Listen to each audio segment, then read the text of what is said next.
கிட்டத்தட்ட 20 ஆண்டுகள் தமிழ்நாட்டை ஆண்ட கட்சி காங்கிரஸ் கட்சி தனித்து நிற்பதற்கோ இல்லை தனித்து ஆட்சியை பிடிப்பதற்கான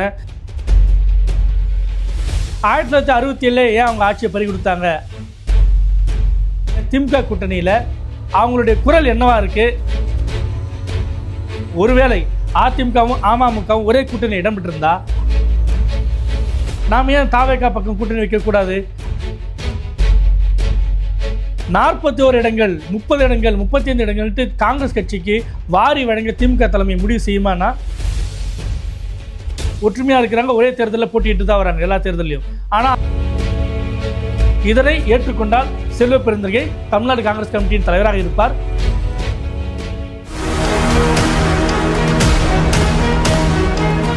டிஎன் டாக்ஸ் நேயர்களுக்கு வணக்கம். நான் உங்கள் அரவிந்த்குமார். எதிர்வரும் 2026 சட்டமன்ற தேர்தலில் எந்தெந்த கூட்டணியில் எந்தெந்த கட்சிகள் இடம்பெறப்போகுது அப்படின்ற பூர்வாங்க பேச்சுவார்த்தைகள் ரொம்ப தீவிரமாகவே நடந்துட்டு வருது. நம்ம அத்தனை பேரும் பார்த்துட்டு தான் இருக்கோம். ஒரு கூட்டணிக்குள்ள எந்த கட்சிக்கு எத்தனை இடங்கள், கடந்த தேர்தலில் எவ்வளோ இடங்கள் ஒதுக்கப்பட்டது, இந்த தேர்தலில் எவ்வளோ இடங்கள் ஒதுக்கப்பட வாய்ப்பு இருக்குது, திமுக கூட்டணியில் இடம்பெற்றிருக்கிற இந்திய தேசிய காங்கிரஸ் கட்சிக்கு நிலைப்பாடு என்ன, இதை பற்றி இந்த வீடியோவில் நம்ம விரிவாக பார்க்கலாம் வாங்க. ஒரு காலத்தில் இந்தியாவுக்கு சுதந்திரம் வாங்கி கொடுத்த கட்சி 1947 1967 வரைக்கும் கிட்டத்தட்ட 20 ஆண்டுகள் தமிழ்நாட்டை ஆண்ட கட்சி. அந்த காலகட்டத்தில் இந்தியா முழுமைக்குமே காங்கிரஸ் கட்சி தான் ஆட்சியில் இருந்தது. 1967 திராவிட முன்னேற்ற கழகம் பேரறிஞர் அண்ணா தலைமையிலான திமுக கூட்டணி வெற்றி பெற்று ஆட்சி கட்டில் அமர்றாங்க. அடுத்த வருடம் 2026 சட்டமன்ற தேர்தல் வரைக்கும் கூட காங்கிரஸ் கட்சி தனித்து நிற்பதற்கோ இல்லை தனித்து ஆட்சியை பிடிப்பதற்கான வாய்ப்புகளே இல்லாமல் இருக்கிறது தான் கல யதார்த்தம். இது தமிழ்நாடு மட்டுமல்ல, இந்தியா முழுமைக்கும் பல்வேறு மாநிலங்களில் கூட்டணியாக இருக்கக்கூடிய ஒரு சூழலில் தான் காங்கிரஸ் கட்சி இருந்துட்டு வருது. 1-2 மாநிலங்களில் மட்டும்தான் ஆட்சி கட்டில் இருக்கிறாங்க. 1967 ஏன் அவங்க ஆட்சியை பறி கொடுத்தாங்க அப்படின்ற கணக்கெலாம் போகிறது வரலாறு, அதுக்குள்ள நம்ம போக தேவையில்லை. ஆனால் இப்போது தாங்கள் இடம்பெற்றிருக்கக்கூடிய திமுக கூட்டணியில் அவங்களுடைய குரல் என்னவா இருக்குது, அவங்க கேட்கக்கூடிய தொகுதி எண்ணிக்கை என்னவா இருக்கும், இதை பற்றி பேசுறது நடைமுறைக்கு பொருத்தமாக இருக்குன்னு நான் நினைக்கிறேன். கடந்த 2021 சட்டமன்ற தேர்தலில் திமுக கூட்டணியில் காங்கிரஸ் கட்சிக்கு மொத்தம் 25 சட்டமன்ற தொகுதிகள் ஒதுக்கீடு செய்யப்பட்டது. அதில் 18 இடங்களில் வெற்றி பெற்றாங்க. 25 போட்டிட்டு 18 நல்ல நம்பராச்சே அப்படின்னு ஒரு எண்ணம் வரலாம். ஆனால் 2011 துவங்கி 2021 வரை 10 ஆண்டு காலம் அதிமுக தமிழ்நாட்டில் ஆட்சி கட்டில் இருந்தது. பொதுவாகவே ஒரு 5 ஆண்டு காலம் இருந்தாலே இந்த ஆன்டி இன்கம்பன்சின்னு சொல்லக்கூடிய அரசுக்கு எதிரான ஒரு மனநிலை இருந்துட்டு மக்கள்கிட்ட வரதான் செய்யும். அப்போ 10 ஆண்டு காலம் தொடர்ச்சியாக இருக்கும்போது அது ஒரு வலுவாகவே அந்த ஆன்டி இன்கம்பன்சி இருந்தது. அது முதல் ஃபேக்டர். இரண்டாவது ஃபேக்டர், அந்த கட்சியோடைய அதிமுகவுடைய தலைவராக பொதுச்செயலராக இருந்த ஜெயலலிதா மறைகிறாங்க. அதே போல் திமுகவுடைய தலைவராக இருந்த கருணாநிதியும் மறைகிறாங்க. இந்த 2 பேர் இல்லாமல் அந்த 2021 சட்டமன்ற தேர்தல் நடக்குது. திமுகவுக்கு கருணாநிதியால் வழங்கப்பட்ட மு.க. ஸ்டாலின் வந்துட்டு கட்சியை வழிநடத்தக்கூடிய இடத்துக்கு வந்துட்டார். ஏற்கனவே அவர் செயல் தலைவராக இருந்தார், கட்சியோட தலைவராகவும் அவர் அந்த தேர்தலை எதிர்கொள்கிறார். அதிமுகவில் பார்த்தீங்கன்னா தனக்கு பிறகான நேரடி அரசியல் வாரிசை ஜெயலலிதா யாரையும் உருவாக்கலை. அவர் சட்ட சிக்கலில் இருக்கும்போது ஓ பன்னீர்செல்வத்தை ஒரு இடைக்கால முதல்வராக 2 முறை அமர வச்சார். ஆனால் அதற்கு பிறகு அவர் மறைவுக்கு பிறகு கட்சிக்குள்ளே அநேக குழப்பங்கள் இருந்து அந்த குழப்பங்களுக்கு பிறகு எடப்பாடி பழனிசாமி இப்போ அந்த கட்சியோட பொதுச் செயலாளராக இருக்கார். ஆனால் 2021 சட்டமன்ற தேர்தல் காலகட்டத்தில் பல்வேறு சிக்கல்களை அதிமுக எதிர்கொண்டது. விளைவு திமுக ஆட்சி கட்டிலே அமர்ந்தது. அந்த சூழலில் 25 இடங்களில் போட்டியிட்ட காங்கிரஸ் 18 இடங்களில் வெற்றி பெற்றது. ஆனாலும் இந்த 18 இடங்களில் வெற்றி வாய்ப்பு அப்படின்னு யோசித்து பார்த்தீங்கன்னா கிட்டத்தட்ட 7-8 தொகுதிகளில் வந்துட்டு மார்ஜினில் தான் ஜெயிச்சிருக்காங்க. அதாவது எந்த இடத்துலலாம் அதிமுக அமமுக கூட்டணி வாக்குகள் பிரிந்தனவோ, உதாரணத்துக்கு தென்காசியோ ஸ்ரீவைகுண்டமோ விருதாச்சலமோ இப்படி எந்த தொகுதி எடுத்தாலுமே அதற்கும் காங்கிரஸ் கட்சி வாங்கின வாக்குகளுக்கும் அடுத்த இடம் பிடித்த அதிமுக வாங்கின வாக்குகளும் பார்த்தீங்கன்னா 1%, 1.5%, 2% வாக்கு வித்தியாசம் தான் இருக்கும். உதாரணத்துக்கு தென்காசி எடுத்திங்கன்னா அதில் காங்கிரஸ் வேட்பாளர் 41.71% வாக்குகள் வாங்குறார். அதிமுக 41.54%, அமமுக 4% வாக்குகள் வாங்குறார். அப்போ ஒருவேளை அதிமுகவும் அமமுகவும் ஒரே கூட்டணி இடம்பெற்றிருந்தா அந்த கூட்டணியுடைய வேட்பாளர் 45% வாங்கியிருப்பார். அந்த இடத்துல அதிமுக கேண்டிடேட் தான் வெற்றி பெற்றிருப்பார். அப்போ காங்கிரஸ் தோல்வியடைய நிறைய வாய்ப்பு இருந்திருக்கு. இப்படி வெற்றி பெற்ற 18 தொகுதிகளில் 8 தொகுதிகள் கிட்டத்தட்ட மார்ஜினில் தான் காங்கிரஸ் ஜெயிச்சிருக்கு. அப்போ அதை நம்ம கணக்காக எடுத்துக்கணுமா அதிமுக அமமுக ஓட்டு ஸ்பிட் ஆனதுனால காங்கிரஸ்க்கு அந்த வெற்றி வாய்ப்பு வந்திருக்கின்றது நம்பர்ஸ் தெளிவாகவே சொல்லுது. ஓகே, 2021 25 இடங்களில் போட்டிடுறாங்க. அதுக்கு முன்னாடி திமுக கூட்டணியில் 2016 திமுக கூட்டணி இடம்பெற்ற காங்கிரஸ் வந்துட்டு 41 இடங்களில் போட்டிடுது, வெறுமனே 8 இடங்களில் ஜெயிக்கிறாங்க.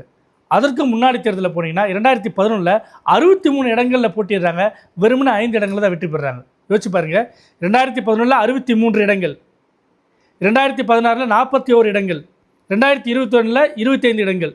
படிப்படியாக காங்கிரஸ் கட்சி தனது போட்டியிடும் வல்லமையை, கேட்டுப்பெறும் வல்லமையை இழந்துக்கிட்டே வந்துகிட்டு இருக்கு.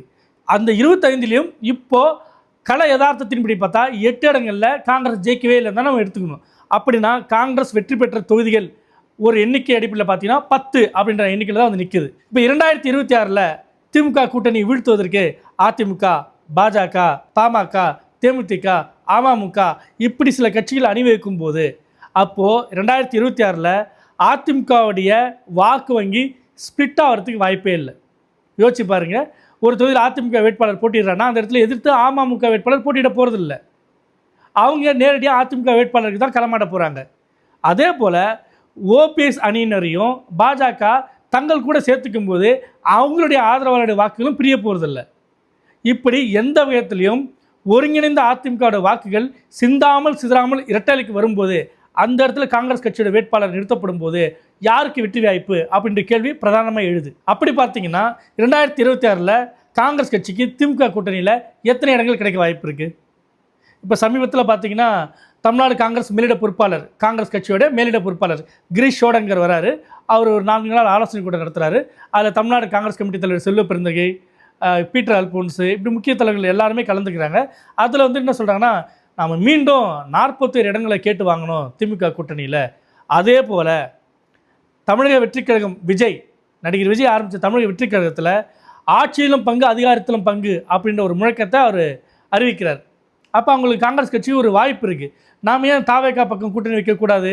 அங்கே போனால் நம்ம வந்து 80 இடங்களில் கேட்கலாம், 100 இடங்களில் கேட்கலாம், வெற்றி பெற்றால் நமக்கு ஆட்சியிலையும் பங்கு கிடைக்குமே அப்படின்ற ஒரு கேட்டான் த வால் மதுமேல் பூனையான மைண்ட் செட் உள்ளவர்களும் காங்கிரஸ் கட்சிகளும் இப்போ இருக்க தான் செய்கிறாங்க. அப்போ திமுக தலைமையுடன் பேச்சுவார்த்தை நடத்தும்போது 40 இடங்கள் வேணும் அப்படின்ற ஒரு நம்பர்ஸை கேட்க வாய்ப்பு இருக்குது. இல்லை என்றால் எங்களுக்கு ஆட்சியிலும் பங்கு அதிகாரத்திலும் பங்கு. 2026 தேர்தலில் திமுக வெற்றி பெற்றால் எங்கள் தமிழக அமைச்சரவையில் இடம்பெற செய்யணும். ஏன்னா கார்த்தி ப. சிதம்பரம் ஏற்கனவே வந்துட்டு இத்தகைய வலியுறுத்தலாம் அவர் தொடர்ந்து பேசிட்டு தான் வராரு. காங்கிரஸோட பல தலைவர்களுடைய நிலைப்பாடும் கிட்டத்தட்ட இப்போ இந்த குரலில் ஒலிக்க ஆரம்பிச்சிருக்கு. ஒன்று, அதிகப்படியான இடங்களை கொடுங்கள், இல்லைன்னா எங்களுக்கு ஆட்சியில் அதிகாரத்தில் பங்கு கொடுங்க. இப்படிப்பட்ட ஒரு இடத்துக்கு காங்கிரஸ் கட்சி வந்து நிற்குது. எப்படியாவது திமுகவிடம் வந்து வெற்றி வாய்ப்பை தட்டி பறிக்கணுன்ட்டு அதிமுக மிக பெரிய முயற்சி எடுத்துகிட்டு இருக்கிறது திமுக கணக்கு போட்டு தான் இருக்குது. அப்படி இருக்கும்போது 41 இடங்கள், 30 இடங்கள், 35 இடங்கள்ட்டு காங்கிரஸ் கட்சிக்கு வாரி வழங்க திமுக தலைமை முடிவு செய்யுமானா கண்டிப்பாக முடிவு செய்யாது. அப்போ எத்தனை இடங்கள் இருக்க வாய்ப்பு இருக்குன்னா, போன முறை போட்டிட்ட 25 இடங்கள் இருக்கு இல்லையா, அதற்கும் கீழாகவே ஒரு 20 இடங்கள், 18லேருந்து 20 அப்படின்ற ஒரு இடத்தை நோக்கி நகர்ந்துட்டு ஒருவேளை ஆட்சியில் பங்கு ஏதேனும் சில அமைச்சரவையில் நாங்கள் பங்கு தர வாய்ப்பு இருக்கின்ற மாதிரியான ஒரு சமரசத்திற்கு திமுக வருவதற்கு ஒரு வாய்ப்பு இருக்குது. கண்டிப்பாக வலுவான எதிர்க்கட்சிகள் கூட்டணி அமையும் போது அந்த ரிஸ்க்கை திமுக தலைமை எடுக்காது. அதிகப்படியான சீட்டை கொடுத்துட்டு 63 தொகுதியில் கொடுத்துட்டு வெறும் 5 தொகுதியில் மட்டும் வெற்றி பெற்றாங்க இல்லையா, அத்தகைய ஒரு இக்கட்டான நிலைமைக்கு 2026 எதிர்கொள்கிறதுக்கு முக ஸ்டாலின் தயாராக இல்லை. இவ்வளோ வலுவான கூட்டணியாக இருக்கிறாங்க திமுக காங்கிரஸும், எப்படிங்க அவங்க வந்துட்டு நாங்கள் தாவேகா பக்கம் போகன்ற மாதிரியான குரல்லாம் ஒலிக்கும் அப்படின்னு கேட்டிங்கன்னா, இதே 2001 அதிமுக தலைமையிலான கூட்டணியில் இதே காங்கிரஸ் இடம்பெற்றிருந்தது. இதே 2014 நாடாளுமன்ற தேர்தலில் காங்கிரஸ் தனித்து தான் போட்டிட்டது. அப்போது கூடா நட்பு கேடா முடியும் அப்படின்ற சொல்லாடலாம் அப்போதைய திமுக தலைவர் கருணாநிதி சொல்ல தான் செஞ்சார்.